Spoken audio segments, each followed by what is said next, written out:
सभी को नमस्कार। स्वागत है आपका हमारे YouTube चैनल पर। तो प्रिय विद्यार्थियों, आज हम इस वीडियो में अध्यापन करने वाले हैं प्राथमिक शिक्षा अधिगम स्तर मूल्यांकन परीक्षा 2024 का कक्षा 5 का हिंदी विषय का ये जो मॉडल प्रश्न पत्र है, इसका संपूर्ण सॉल्यूशन इस वीडियो के माध्यम से हम हल करने का प्रयास करेंगे।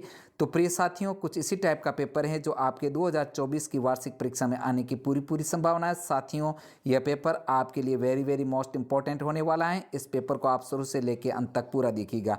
निश्चित रूप से आप इस पेपर को पढ़ करके परीक्षा के अंदर बहुत ही ज़्यादा अच्छे अंक प्राप्त करोगे। तो प्रिय विद्यार्थियों, शुरू करते हैं। वेरी मोस्ट इंपॉर्टेंट कक्षा 5 का हिंदी विषय का यह क्वेश्चन पेपर देखते हैं। सबसे पहले 1 नंबर प्रश्न को सही उत्तर के क्रमाक्षर कोष्टक में लिखिए। तो यहाँ पर 1 नंबर प्रश्न है, महात्मा जी के लिए दोनों भाई क्या लाए? तो यहाँ पर सोना, फल, दुर्भोजन और कपड़ा। तो सही उत्तर होगा प्रिय विद्यार्थियों, भोजन लेके आए थे। क्या लेके आए थे? भोजन लेके आए थे।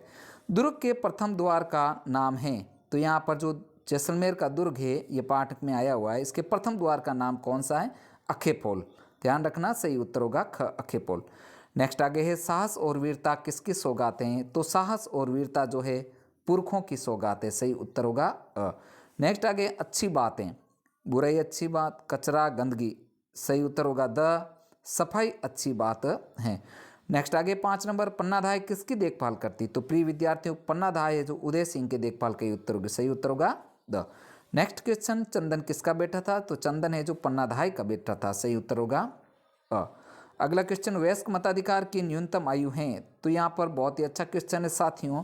वयस्क मताधिकार का मैं आपको अर्थ बता देता हूँ। जिस व्यक्ति की आयु 18 वर्ष हो चुकी हो और वो वोट डालने का अधिकार रखता हो, यानी कि 18 साल के व्यक्ति जिसका नाम वोटर आईडी में जुड़ गया हो, वह वयस्क मताधिकार की जो न्यूनतम आयु 18 वर्ष है और वह वोट डाल सकता है।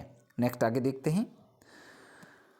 8 नंबर है जो इन शब्दों की सहायता से रिक्त स्थानों की आपको पूर्ति करनी। शब्द हैं ज्वालाओं, रानी और चिंगारियां। तो यहाँ पर 1 नंबर प्रश्न है, बड़ी बड़ी ज्वालाओं से कम नहीं चिंगारियां। यहाँ पर जो ये भरना है, खूब लड़ी मर्दानी वह तो झांसी वाली रानी थी। यहाँ पर रानी आएगा। नेक्स्ट आगे है जो 9 नंबर प्रश्न, सदाचारी बनने के लिए क्या आवश्यक है? तो उत्तर होगा इसका, सदाचारी बनने के लिए ईमानदार होना आवश्यक है। ईमानदारी गुण सबसे अच्छा आवश्यक है। नेक्स्ट है अगला प्रश्न, मार्गेट का पूरा नाम क्या था? तो प्रिय विद्यार्थियों, मार्गेट का पूरा नाम मार्गेट एलिजाबेथ नोबेल था। नेक्स्ट अगला प्रश्न है जो 11 नंबर, प्रतिकूल परिस्थितियों में कौन विचलित नहीं होता है? तो उत्तर होगा, प्रतिकूल परिस्थितियों में जो सदाचारी व्यक्ति प्रतिकूल परिस्थितियों में कभी भी विचलित नहीं होता है। सही उत्तर होगा सदाचारी व्यक्ति। अगला प्रश्न है, भारत कबड्डी में कौन से महाद्वीप का चैंपियन है? तो उत्तर लिखना है आपको, भारत कबड्डी में एशिया महाद्वीप का चैंपियन है। नेक्स्ट प्रश्न है जो 13 नंबर, विपरीत अर्थ वाले शब्द लिखिए। तो यहाँ पर विपरीत अर्थ यानी कि विलोम शब्द आपको लिखने। तो गुण का हो जाएगा अवगुण, लाभ का हानि, रात का दिन, ज़्यादा का कम। प्रिय विद्यार्थियों, अगला प्रश्न है। इससे पहले प्रिय विद्यार्थियों, आपसे पुनः रिक्वेस्ट है, हमारी वीडियो को लाइक तथा शेयर जरूर कीजिएगा तथा चैनल पर नए हो तो चैनल को सब्सक्राइब कीजिएगा। साथियों, इसी टाइप के जो मॉडल प्रश्न पत्र आपके कक्षा 5 के हमारे चैनल के माध्यम से उपलब्ध करवाते रहेंगे वार्षिक परीक्षा तक। तो साथियों, अब अगला प्रश्न देखते हैं। 14 नंबर जो है, गढ़ीसर पाल पर बने मंदिर का क्या नाम? तो यहाँ पर ध्यान रखना है, गढ़ीसर पाल कहाँ स्थित है? जैसलमेर में स्थित है। इस पर बने मंदिर का नाम है मुक्तेश्वर मंदिर। नेक्स्ट प्रश्न है जो 15 नंबर, महाराणा संग्राम सिंह के निधन के बाद किसका जो है राज तिलक किया गया? तो प्रिय विद्यार्थियों, महाराणा संग्राम सिंह के निधन के बाद महाराणा रतन सिंह का जो है राज तिलक किया गया। अगला प्रश्न है 16 नंबर, भगिनी शब्द का अर्थ लिखिए। तो इसका आंसर होगा, भगिनी शब्द का अर्थ है जो बहिन। क्या होगा? भगिनी का मतलब होता है बहन। नेक्स्ट प्रश्न है जो रिक्त स्थानों की पूर्ति करनी है।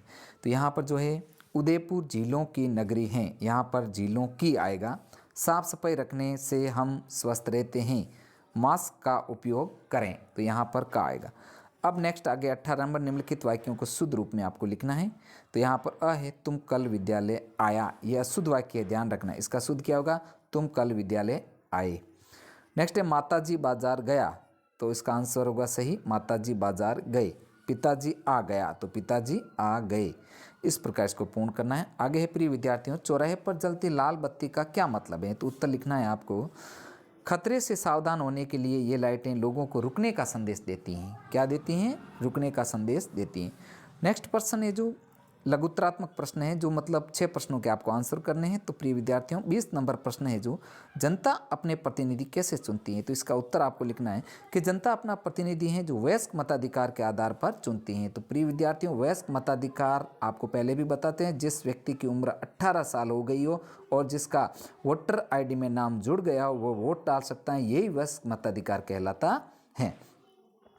नेक्स्ट प्रश्न है जो अगला 21 नंबर प्रश्न है, भगिनी निवेदिता ने भारत देश के लिए कौन कौन से कार्य किए। तो इसका उत्तर आपको लिखना है प्रिय विद्यार्थियों कि भगिनी निवेदिता ने भारत में महिलाओं को पढ़ाने, स्वामी विवेकानंद के विचारों का प्रचार प्रसार करने, रोगियों की चिकित्सा सेवा करने और पत्र पत्रिकाओं में लिखने जैसे अनेक कार्य किए। अब अगला प्रश्न देखते हैं, जैसलमेर किले में स्थित दर्शनीय स्थलों के नाम लिखिए। तो यहाँ पर जैसलमेर किले में रंग महल, मोती महल, जैन मंदिर, लक्ष्मी नारायण जी का मंदिर आदि मंदिर स्थित हैं।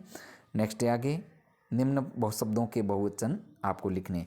तो यहाँ पर जैसे दवाई का दवाइयाँ हुआ, इसी प्रकार आपको बनाना है बहुवचन। क्यारी का क्यारियाँ, साड़ी का साड़ियाँ, चटाई का चटाइयाँ, फुलवारी के फुलवारियाँ, इस प्रकार आपको पूर्ण करना है। नेक्स्ट प्रश्न देखते हैं, अपने घर के आसपास सफाई रखने के लिए आप क्या करेंगे। तो प्रिय विद्यार्थियों साफ सफाई से संबंधित ये प्रश्न है तो इसको मन से भी आप कर सकते हो। जैसे हमने यहाँ पर लिखा है कि कचरा हमेशा कचरा पात्र में ही डालेंगे, प्लास्टिक का उपयोग बंद कर देंगे, आसपास पानी इकट्ठा नहीं होने देंगे जिससे मच्छरों ना पनपे, और आप अपने मन से भी जो है इसका आंसर आप लिख सकते हो। नेक्स्ट अगला प्रश्न है जो कोरोना बीमारी से बचाव के लिए हम क्या कर सकते हैं। तो इसका उत्तर आपको लिखना है कुछ पॉइंटों के माध्यम से। 1 नंबर है हाथों को बार बार धोना चाहिए, सैनिटाइज का ज़्यादा से ज़्यादा उपयोग करना चाहिए, और 3 नंबर है हमेशा मास्क का प्रयोग करना चाहिए। इस प्रकार जो कोरोना से बचा जा सकता है। नेक्स्ट आगे प्रश्न है जो निम्नलिखित चित्र को देखकर वान प्रत्यय लगाकर नए शब्द जो आपको बनाने हैं। तो यहाँ पर जैसे बल दे रखा है, बल में वान प्रत्यय लगाने से यहाँ पर ध्यान रखना प्रत्यय क्या जो है आपको मैं परिभाषा बता दूँ। प्रत्यय उसे कहा जाता है जो शब्दों के पीछे लग करके उसका अर्थ बदल देते। जैसे बल, जैसे बलवान ये प्रत्यय, इसी प्रकार धनवान, इसी प्रकार दयावान, इसी प्रकार भाग्यवान, ये वान पीछे लगते ही इसका जो बल से बलवान बन गया, अर्थ बदल गया। इसी वजह से आपको इसको ऐसे लगाना। नेक्स्ट है आगे प्रिय विद्यार्थियों प्रश्न संख्या 27 है जो प्रतिकूल परिस्थितियों में सदाचारी व्यक्ति क्यों विचलित नहीं होता। तो उत्तर लिखना है क्योंकि सदाचारी व्यक्ति के जीवन में कितनी भी बड़ी विपदा आ जाए उनसे मुकाबला करने की क्षमता रखता है। उसमें धैर्य और सहनशील जैसे महान गुण होते हैं। अब आगे प्रश्न है जो 28 नंबर जो है। तो प्रिय विद्यार्थियों एक बार पुनः आपसे रिक्वेस्ट है हमारी वीडियो को जो है लाइक तथा शेयर जरूर कीजिए, तथा चैनल पर नए हैं तो चैनल को साथियों सब्सक्राइब जरूर करना, क्योंकि इस टाइप का कंटेंट हमारे यूट्यूब चैनल के माध्यम से आपको वार्षिक परीक्षा तक उपलब्ध करवाते रहेंगे। तो साथियों 26 नंबर प्रश्न को देखते हैं कि बनवीर को सबक सिखाने के लिए पन्ना के स्थान पर आप होते तो क्या करते। तो प्रिय विद्यार्थियों इसका जो उत्तर सीधा सा आपको लिखना है, यदि हम पन्ना दहाई के स्थान पर होते तो बनवीर के षड्यंत्र का विरोध करते, हम उसका मुकाबला करते और अपने साथियों की मदद से बनवीर को रोक लेते। अब अगला प्रश्न जो है दिए गए शब्दों के साथ अधीश लगाकर नए शब्द बनाइए। तो प्रिय विद्यार्थियों जैसे मठा दे रखा है तो यहाँ पर जो अधीश लगाना है तो मठाधीश बन जाएगा। जिले के पीछे लगाधीश, जिलाधीश, कौशलाधीश और न्यायाधीश, इस प्रकार नए शब्द बनेगी। अब आगे है निम्नलिखित में से किसी एक पर 10 वाक्य का आपको निबंध लिखना है। तो साथियों ये कुछ इंपॉर्टेंट निबंध हैं जो आप लिख सकते हो अपनी नोटबुक में। जैसे मेले के बारे में आपको लिखना है, होली के बारे में, रक्षाबंधन के बारे में, स्वतंत्रता दिवस। तो यहाँ पर किसी एक पर, तो प्रिय विद्यार्थियों हम यहाँ पर जो स्वतंत्रता दिवस पर निबंध लिख रहे हैं, आप ये चारों निबंध आप याद कर लेना अच्छे से, इसमें से एक आपके पक्का आएगा। अब यहाँ पर देखते हैं 15 अगस्त 1947 का दिन भारतीय इतिहास में महत्वपूर्ण स्थान रखता है। इस दिन को हम अंग्रेजों की गुलामी की स्वतंत्रता मिली। इस दिन को पूरे देश में राष्ट्रीय पर्व के रूप में मनाया जाता है। इस दिन स्कूलों तथा कॉलेजों में प्रातःकाल से विभिन्न प्रकार के रोचक कार्यक्रम मनाए जाते हैं। इस दिन को सभी नागरिक राष्ट्रीय पर्व के रूप में धूमधाम से मनाते हैं। यह दिन देशवासियों के लिए नवीन प्रेरणा तथा उत्साह लेकर के आता है। इस प्रकार साथियों इसको करना है। अगला है 31 नंबर प्रश्न को जो अपने प्रधानाध्यापक जी को भाई की शादी में जाने के लिए 2 दिन का अवकाश हेतु प्रार्थना पत्र लिखना है। तो साथियों ये बहुत ही ज़्यादा महत्वपूर्ण प्रश्न है। भाई की शादी में जाने के लिए 2 दिन की अवकाश का प्रार्थना पत्र। तो यहाँ पर देखते हैं सबसे पहले सेवा में श्रीमान प्रधानाध्यापक महोदय राजकीय उच्च माध्यमिक विद्यालय बनाड़ जोधपुर। तो प्रिय विद्यार्थियों ये एड्रेस है, इसको आप अच्छे से याद कर लीजिए। प्रधान अध्यापक लिखा है तो राजकीय उच्च माध्यमिक यानी कि 12वीं तक की स्कूल होगी। अब आगे देखते हैं। महोदय जी, निवेदन है कि मेरे भाई की शादी दिनांक 2/5/2024 को होने के कारण मैं 2 दिन विद्यालय यानी कि दिनांक 1/5 से तथा 2/5 को विद्यालय में अपनी उपस्थिति नहीं दे पाऊंगा, अतः मुझे 2 दिन का अवकाश दिलाने की कृपा करें। यहाँ पर तारीख आपको लिखनी है और यहाँ पर भवदी आपका नाम और कौन सी क्लास में पढ़ते हो। इस प्रकार साथियों आपको जो है एक एप्लीकेशन कंप्लीट करनी है। नेक्स्ट है, आप अपने विद्यालय के वार्षिक उत्सव के संबंध में 10 वाक्य लिखें। तो प्रिय विद्यार्थियों, विद्यालय में वार्षिक उत्सव होता है, इसके बारे में आप अपने पसंद की 10 लाइनें लिख करके इस सवाल का आंसर आप लिख सकते हो। नेक्स्ट आगे देखते हैं। आप और आपका भाई मेले में घूम कर आए, आप इस घटना को संवाद के रूप में लिखें।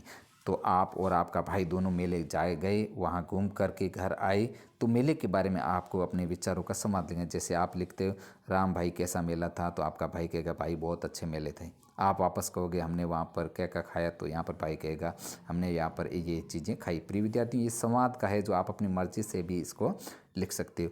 तो प्रिय विद्यार्थियों, हमने जो ये इस वीडियो में जो कक्षा 5 का लेटेस्ट जो है वेरी मोस्ट इम्पॉर्टेंट प्रश्न पत्र हिंदी का कक्षा 5 का 2024 का लेटेस्ट प्रश्न पत्र जो कुछ इसी टाइप का आपकी परीक्षा में आने की संभावना है। तो साथियों आपसे रिक्वेस्ट है हमारी इस वीडियो को लाइक तथा शेयर कीजिए तथा चैनल पर अगर नए हो तो चैनल को सब्सक्राइब कीजिएगा। तो प्रिय विद्यार्थियों, मिलते हैं नेक्स्ट अगले नए वीडियो के साथ में। साथियों वीडियो देखने के लिए आपका पुनः दिल से धन्यवाद।